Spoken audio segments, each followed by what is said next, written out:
Now, what's interesting is a guy named Ben Witherington who's done quite a tremendous amount of work in the New Testament. And he's picked up this thing with these summaries in the book of Acts. And so he goes through the book of Acts and he notices that there are these kind of summaries that he sees as divisions in the book of Acts. Do you remember when we talked about the book of Genesis last semester, that Genesis had these 10 Toledot statements, or this is the account of Adam, this is the account of Seth, this is the account of Noah, this is the account of Terah. And it goes through and it breaks Genesis up with this kind of colophon, or this kind of statement, formulaic statement that occurs and breaks things up. And so this is kind of an amazing thing. The book of Acts then has these summary statements. And what Witherington does is notice how they break up the text. So, for example, in Acts chapter 2, verse 42, it says, they devoted themselves, this is Acts chapter 2, after Pentecost, okay? They devoted themselves to the apostles' teaching and to fellowship, to the breaking of bread and to prayer. Everyone was filled with awe, and many wonders and miraculous signs were done by the apostles. All believers were together and had everything in common. And so this is Acts 2:42, kind of gives you a summary statement. And what Witherington does, which is kind of interesting, he says that these summary statements indicate kind of like the end of a source that Luke was using. Now we know Luke used sources because he tells us in Luke 1:1-4. Do you remember that? Luke says that basically he was not an eyewitness. Luke was not an eyewitness. He didn't probably know Christ until the second missionary journey of the Apostle Paul. He was not until Paul goes to Troas on the second missionary journey that Paul picks up Luke. So Luke says, I interviewed eyewitnesses. Luke tells us that he interviewed eyewitnesses and that he's trying to write an orderly account for you, most excellent Theophilus.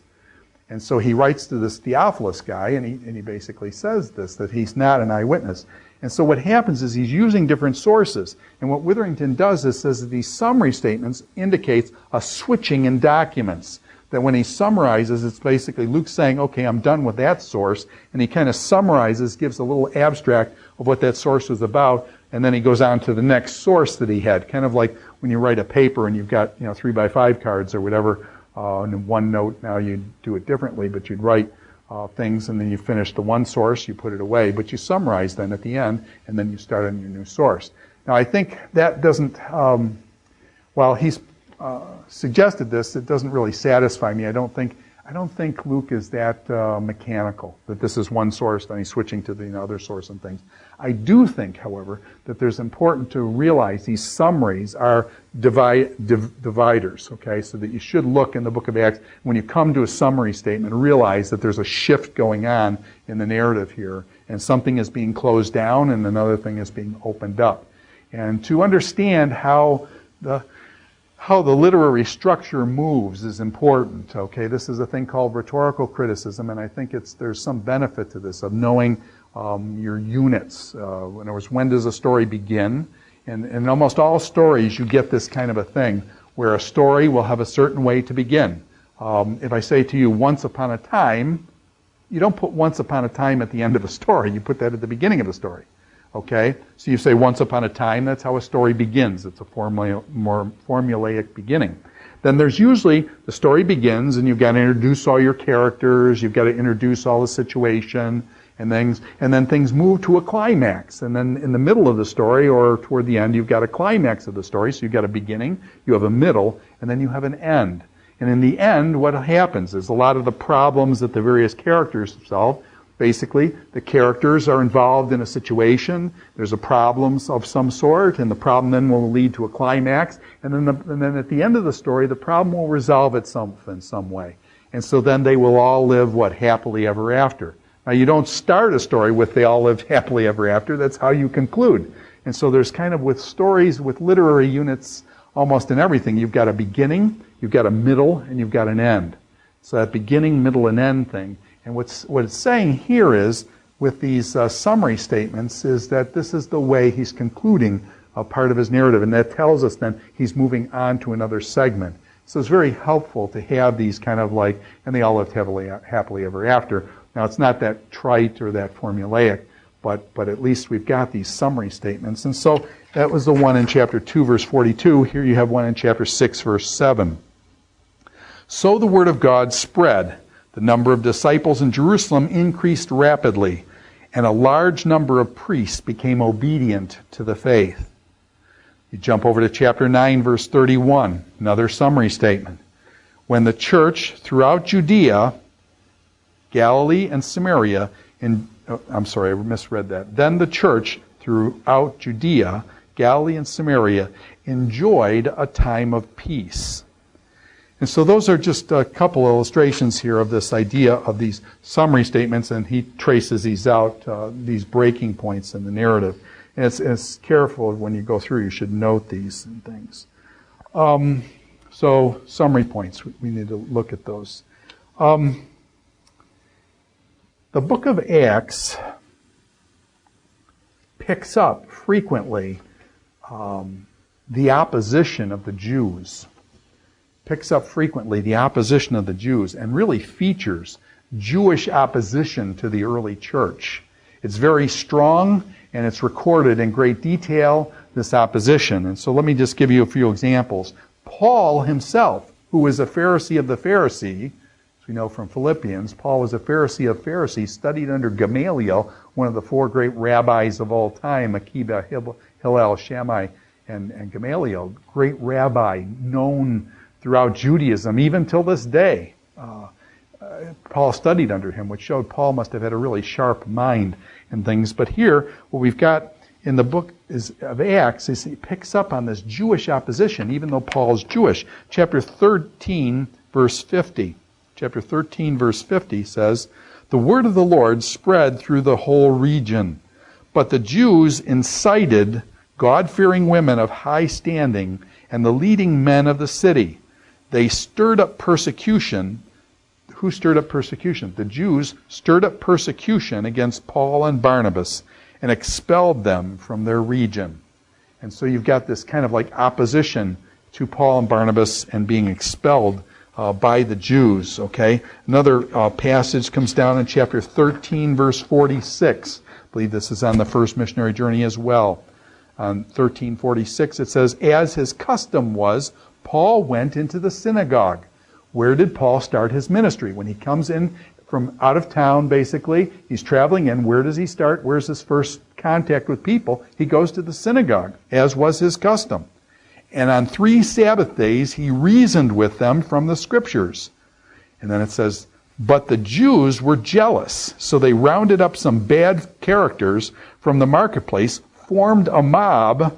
This is kind of a first flash mob kind of thing. They formed a mob and started a riot in the city.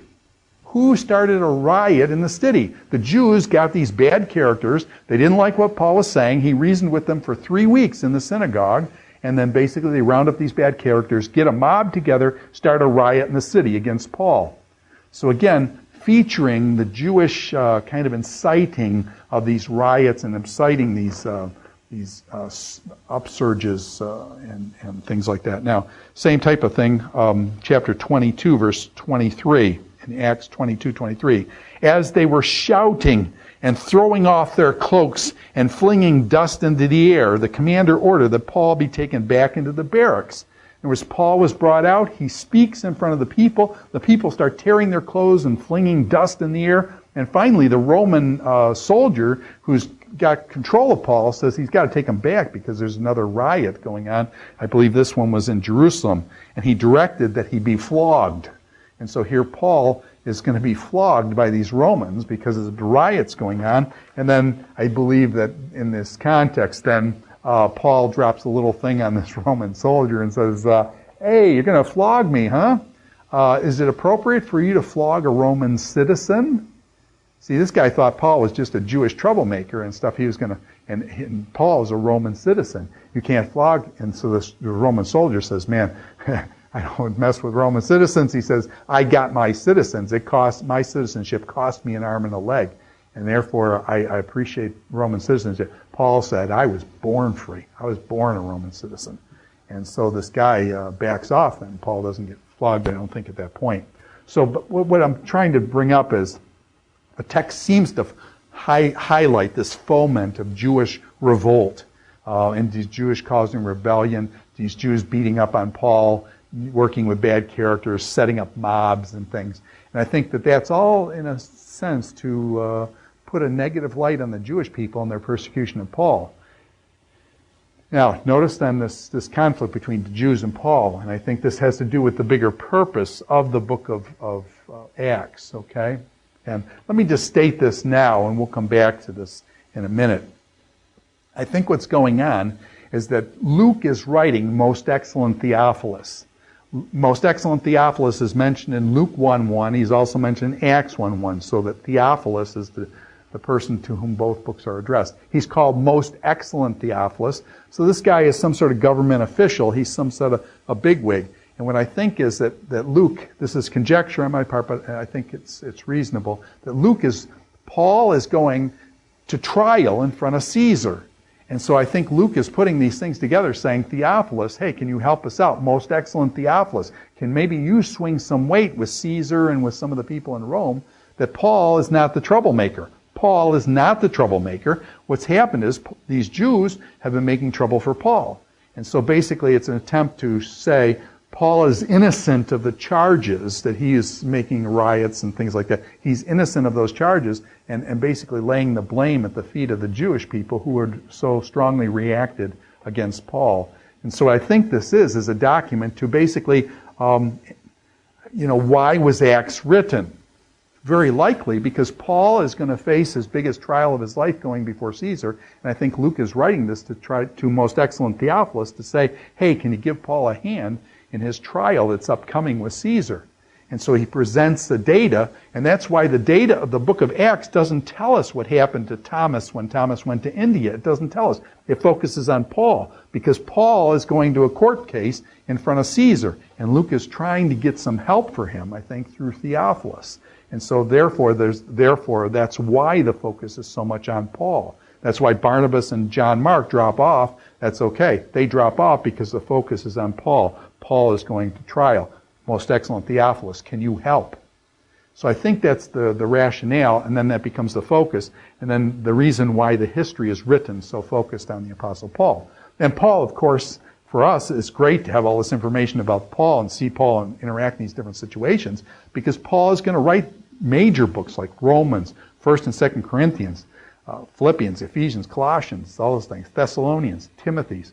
He's going to write all these New Testament epistles for us, and so now we know the background of the Apostle Paul, so it's helpful canonically for us to understand Paul, but I think the book of Acts was written to supply Theophilus with the things he needed to help on the defense of Paul before Caesar.